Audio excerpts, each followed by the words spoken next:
What if I told you that Winston Churchill's simple wave across a restaurant helped fund one of Orson Welles' movies? This isn't Hollywood fiction. This actually happened. Picture this: Venice, Italy. Right after World War II. The greatest wartime leader of the modern era is sitting alone in a hotel restaurant with his wife.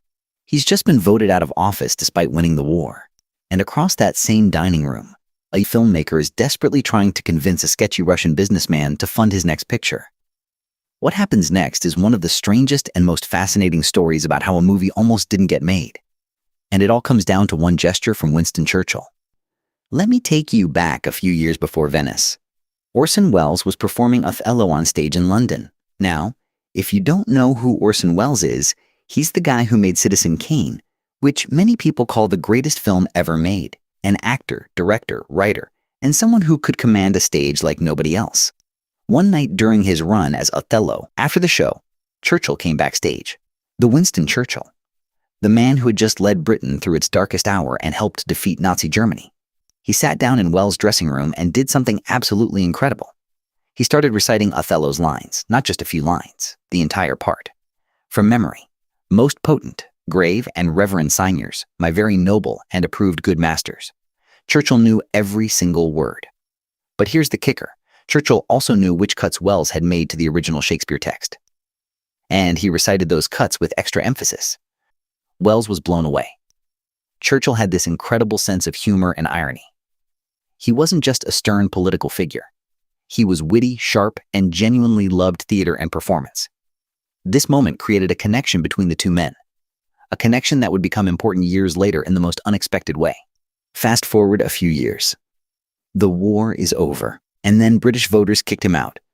His wife Clementine even said the defeat might be a blessing in disguise, and Churchill replied, "At the moment, it seems quite effectively disguised." This is the Churchill we find in Venice. Staying at the Hotel Danieli with his wife. Going swimming at the Lido beach. He wasn't holding court with world leaders anymore. He was just another tourist in Venice. At the exact same time, Orson Welles was also in Venice. But he wasn't there to relax. He was there for the Venice Film Festival, and he was hustling. Trying to get money for a movie, this was typical Welles. He was always scrambling for financing. Hollywood didn't trust him after Citizen Kane because even though it was brilliant, it didn't make money initially. During this trip, Welles was meeting with a Russian businessman. Not a Soviet Russian, mind you. Someone who had fled during or after the Russian Revolution. Welles described him as a hustling, semi-Armenian Russian. The kind of guy who was always working an angle, always looking for the next deal. Welles needed this guy. He needed his money. So they were having lunch at the Hotel Danieli, the same hotel where Churchill was staying. And as they walked through the dining room, they passed Churchill's table. Churchill looked up. He saw Welles. And he made a gesture. A small wave. A nod of recognition. The Russian businessman lost his mind. His eyes went wide. To this businessman, Winston Churchill wasn't just any celebrity. He was possibly the most famous and respected man alive. The man who defeated Hitler. A living legend.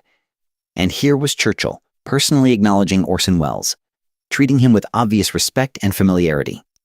In that instant, Welles went from being just another filmmaker begging for money to being someone Churchill knew personally. Someone important.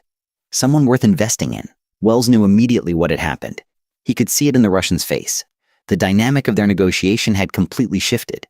And just like that, Welles knew he had the money for his picture. This is how the world actually works, by the way. It's not always about how good your idea is or how talented you are. Sometimes it's about who knows you, who vouches for you, who gives you that nod of recognition at the right moment. Churchill didn't invest a single pound in Welles' movie, but his gesture was worth more than money. The next morning, Welles went swimming at the Lido beach. It was a popular spot, and lots of hotel guests swam there. And as Welles was paddling around in the water, he found himself right next to Churchill. Welles hadn't planned this. He wasn't trying to approach Churchill or thank him, but there they were, so Welles decided to say something. He called out, "Mr. Churchill."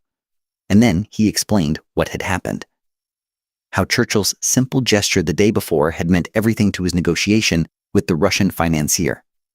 How that one moment of recognition had secured the funding for his movie. How grateful he was. Churchill listened. He didn't make a big deal of it. He didn't say much, according to Welles' retelling. But he understood. That afternoon, Welles came to lunch again at the hotel. This time he brought the Russian financier with him again, probably to finalize the deal or continue their discussions. They entered the dining room where Churchill was eating with his wife Clementine, and then Churchill did something extraordinary. And that day at lunch, I came in with the financier again. Mr. Churchill rose from his chair and bowed. This story is about how success happens. It's rarely a straight line. It's not always about having the best script or the most talent. Sometimes it's about being in the right place at the right moment, about human connections, about one person helping another for no reason other than respect and shared appreciation for art and achievement. Wells went on to make many more films, though financing was always a struggle for him. What makes this story so compelling is how human it is. We often think of historical figures like Churchill as marble statues. Serious, stern, frozen in time giving speeches or making war strategy. But here he is, swimming in the ocean, going to theater, reciting Shakespeare in dressing rooms, making jokes, and helping a filmmaker he barely knows. And Wells, who we might think of as this larger-than-life artistic genius, is shown here scrambling for money, hustling businessmen, grateful for a simple wave across a restaurant. Success isn't just about individual brilliance or relentless ambition. It's about the networks we build, the respect we show others, the moments when we choose to help someone even when we don't have to. If you want to hear more incredible stories about old Hollywood and the fascinating people who shaped film history, check out the next video on screen. Thanks for watching, and I hope you enjoyed this one. Friendship is more important than my art. And those people who are serious and are professional are probably the people who make the biggest contribution to art. It might be a bad thing for art, but since I don't regard art as of prime importance... And the hell with posterity. Yes.